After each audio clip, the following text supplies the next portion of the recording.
सोनामुखी, हरड़, मुलेठी जैसी अनेक जड़ी बूटियां और हजारों वर्षों का प्राचीन आयुर्वेदिक ज्ञान इस एक बोतल में समाया हुआ है। कायम टैबलेट, आपकी खुशियों का साथी।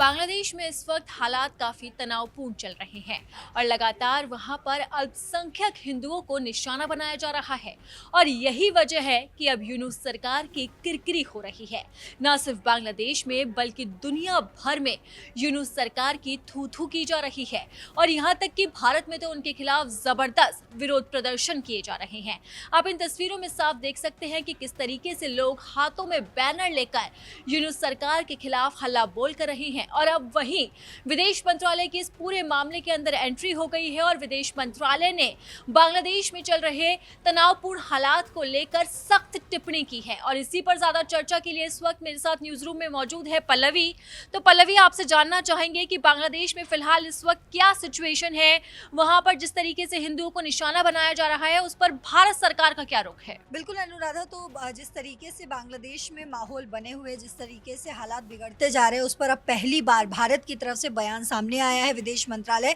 यानी कि एमईए ने बांग्लादेश पर बयान दिया है। वहां के जो मौजूदा हालात है, वहां पर जिस तरीके से अल्पसंख्यकों को टारगेट किया जा रहा है, वहां पर जिस तरीके से हिंदुओं को टारगेट किया जा रहा है, उन्हें मारा जा रहा है, इस पर लगातार जो है विरोध प्रदर्शन भारत में होते हुए दिख रहे हैं। तो वहीं अब एमईए की तरफ से भी इस पर बयान आया और साथ ही जिस तरीके से अब खालिदा जिया के बेटे तारिक रहमान की एंट्री हुई है बांग्लादेश में, जहां बांग्लादेश में इलेक्शन होने वाला, उस बीच जब तारिक रहमान की एंट्री होती है तो इस पर भी सवाल पूछा गया है। बिल्कुल, जिस तरीके से तारिक रहमान ने एक बार फिर से बांग्लादेश की धरती पर कदम रखा और अपनी वतन वापसी के बाद उन्होंने जिस तरीके से मिट्टी अपने हाथ में उठाई, वो पूरी दुनिया में चर्चा का विषय बना हुआ है। तारिक रहमान की एंट्री पर पूरी दुनिया की निगाहें टिकी हुई है और उनके बांग्लादेश में कदम रखने के बाद उसका असर भारत पर भी पड़ना बिल्कुल लाजमी है। लेकिन उससे पहले जो विदेश मंत्रालय ने जो बांग्लादेश की स्थिति है उस पर क्या कुछ कहा है पल्लवी, वो जानना चाहेंगे। बिल्कुल अनुराधा, वो हम आपको बताते हैं। दरअसल विदेश मंत्रालय ने बांग्लादेश में अल्पसंख्यकों पर जो हमले हो रहे हैं उसको लेकर गहरी चिंता व्यक्त की है और साथ ही दीपू चंद्र दास, जिसकी हालिया अभी हत्या हुई है, उनके दोषियों को न्याय के कटघरे में लाने का भी आग्रह किया गया है।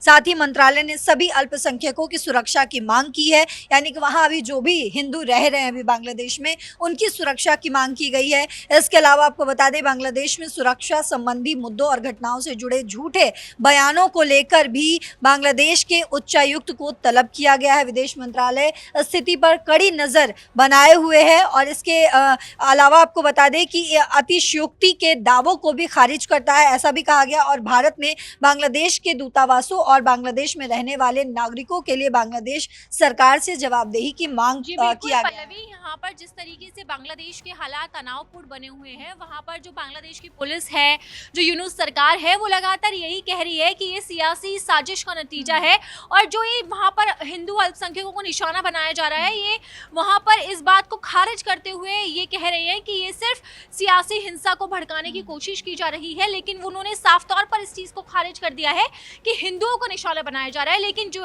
जब हम यहाँ पर देख रहे थे, विदेश मंत्रालय की जब प्रेस कॉन्फ्रेंस चल रही थी, एमए का जो बयान सामने आया था, वहाँ पर मुख्य बिंदु जो थी वो साफ तौर पर एमए की वो ये थी कि आप किसी भी झूठे आरोप लगाकर या फिर कोई भी जो बयानबाजी है उसे देकर आप बच नहीं सकते हैं। बिल्कुल अनुराधा, और जो मुख्य बिंदुओं पर जो बात की गई है उनमें से मैं कुछ बताती हूँ। जैसे विदेश मंत्रालय ने हिंदुओं और अन्य अल्पसंख्यकों के खिलाफ हिंसा की निंदा करते हुए इसे एक गंभीर चिंता का विषय बताया है और इस सुझाव को खारिज कर दिया है कि ये महज अतिशयोक्ति या राजनीतिक हिंसा है, इसको भी खारिज किया गया। इसके अलावा अगर अगले बिंदु की बात करें तो बांग्लादेश में बिगड़ते सुरक्षा माहौल और भारतीय मिशनों पर मंडरा रहे खतरों के बारे में भारत की गहरी चिंताओं से अवगत कराने के लिए बांग्लादेश के उच्चायुक्त को भी तलब किया गया है, जो मैंने पहले भी बताया। गलत बयानों का भी जवाब पर जो है एमईए ने इस पर चर्चा की है। उन्होंने कहा है कि भारत ने बांग्लादेश में हो रही घटनाओं के संबंध में बांग्लादेशी मीडिया के कुछ वर्गों और चरमपंथी तत्वों द्वारा फैलाए जा रहे भ्रामक प्रचार को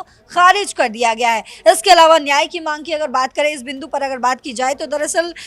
एमईए की तरफ से जो चीज़ें सामने आई है वो ये है कि नई दिल्ली ने आग्रह किया है कि हाल ही में हुई बर्बर हत्याओं के लिए जिम्मेदार लोगों को न्याय के कटघरे में लाया जाए। यानी कि वहाँ पे जो हिंदुओं को मारा गया, 2 हिंदू को जिस तरीके से बर्बर तरीके से मारा गया, जो डराने वाली जो तस्वीरें सामने आई, उसको लेकर जो है ये बयान कहीं ना कहीं उससे जुड़ा हुआ नजर जी आता है। बिल्कुल पल्लवी, जिस तरीके से बांग्लादेश के अंदर हम देख रहे हैं, आए दिन तस्वीरें सामने आ रही है, लगातार हिंदुओं को निशाना बनाया जा रहा है, उससे यूनुस सरकार पूरी तरह से कटघरे में आती हुई नजर आ रही है। और अब भारत सरकार ने जब पहली बार अपनी आधिकारिक प्रक्रिया दी तो उन्होंने भी सख्त लहजे में कह दिया है कि आप बच नहीं सकते हो, आप गलत बयानबाजी नहीं कर सकते हो, और हिंदुओं को जिस तरीके से निशाना बनाया गया है वो पूरी तरीके से गलत है। लेकिन इस वक्त हम वहां पर देखें, बांग्लादेश के अंदर जिस तरीके से हिंदुओं की हत्या की जा रही है, इस बीच में जो खालिदा जिया के बेटे हैं उनकी जो एंट्री हो रही है बांग्लादेश के अंदर, 17 साल के बाद उन्होंने लंदन से सीधा बांग्लादेश में कदम रखा है, तो उस पर विदेश मंत्रालय का क्या कुछ कहना है? उस पर विदेश मंत्रालय ने साफ किया है, क्योंकि वहाँ पे इलेक्शन जिस तरीके से होने वाला है, तो विदेश मंत्रालय का यही कहना है कि हम भी चाहते हैं, भारत भी चाहता है कि बांग्लादेश में निष्पक्ष चुनाव हो, चाहे वो खालिदा जिया के बेटे आए या फिर कोई भी किसी भी पार्टी की एंट्री हो। तो भारत का या फिर एमईए की अगर हम बात करें तो यही कहना है कि भारत चाहता है कि निष्पक्ष चुनाव वहाँ हो। हालांकि जब से तारिक रहमान की एंट्री हुई है, उनकी एंट्री को हीरो के एंट्री की तरह देखा जा रहा है, क्योंकि 17 साल बाद, जैसा कि आपने बताया भी कि 17 साल बाद वो जो है लंदन से वापस आए हैं, और उनके समर्थन में लाखों लोग जो है उनके आसपास जो है वो भीड़ लगी थी। उसके अलावा उन्होंने माँ, माटी और मानुष वाला संदेश देने की भी कोशिश की। बांग्लादेश की जमीन पर पहुंचकर वो नंगे पैर खड़े हुए, अपनी माँ खालिदा जिया से जाकर मुलाकात की और बांग्ला मानुष के लिए भी भविष्य की योजनाओं को लेकर भी बात की। इसके अलावा आपको बता दें कि तारिक रहमान का बांग्लादेश के उन 2 परिवारों से रिश्ता है, नाता हम बोल सकते हैं, जो देश की राजनीति की धूरी रहा है, बांग्लादेश की राजनीति की धूरी रहा है। उनमें से एक परिवार जो है वो है शेख हसीना का, जो अभी भारत में शरण ले रखी है, क्योंकि जब वहाँ पर जिस तरीके से माहौल बना और शेख हसीना की सरकार गिर गई, वो भारत में मौजूद है। लेकिन वही दूसरा परिवार जो है वो है खालिदा जिया, जिसके बेटे हैं तारिक रहमान। तो उनकी एंट्री से काफ़ी कुछ बदल गया है अनुराधा। ये भी बोला जा रहा है कि वहाँ जो अंतरिम सरकार है, यूनुस की सरकार है, वो भी कहीं ना कहीं हिल गई है। हालांकि कुछ लोग ऐसे भी मौजूद हैं, वो ये कह रहे हैं कि तारिक रहमान के आने से ऐसा पॉसिबल है, ऐसी पॉसिबिलिटीज़ बन सकती है कि वो भारत के साथ जो है वो रिश्ते सुधारने की कोशिश करेंगे। हालांकि अगर हम पीछे जाकर देखें तो तारिक रहमान भी भारत के खिलाफ हमेशा से ही जहर उगलते हुए नजर आए हैं। अब वो 17 साल बाद लंदन से वापस आए हैं, और अभी हाल फिलहाल में जिस तरीके से हम देख रहे हैं बांग्लादेश और भारत के बीच काफ़ी ज़्यादा टेंशन बना हुआ है। तो इस बीच तारिक रहमान क्या कुछ करेंगे, क्या वो फिर से एक चरमपंथी सोच जिस तरीके से वो लेकर चलते हैं उसको ही वो आगे बढ़ाएंगे, या फिर कुछ बांग्लादेश की स्थिति को देखकर वो भारत के साथ रिश्ते सुधारेंगे, या फिर यूनुस के साथ, क्योंकि तमाम पार्टियां जो हैं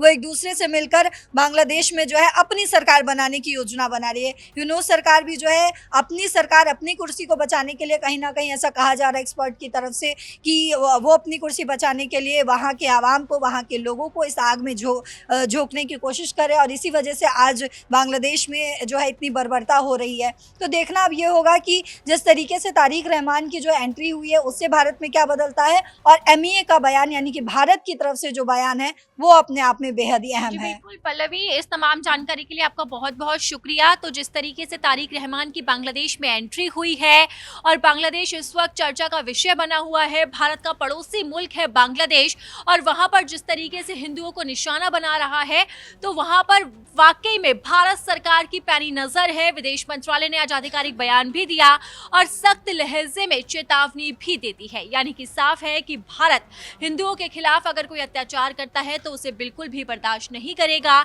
तो अब देखना होगा कि क्या बांग्लादेश में हालात सुधरते हैं और मोदी सरकार क्या एक्शन लेती है। फिलहाल मेरे साथ इस वीडियो में इतना ही।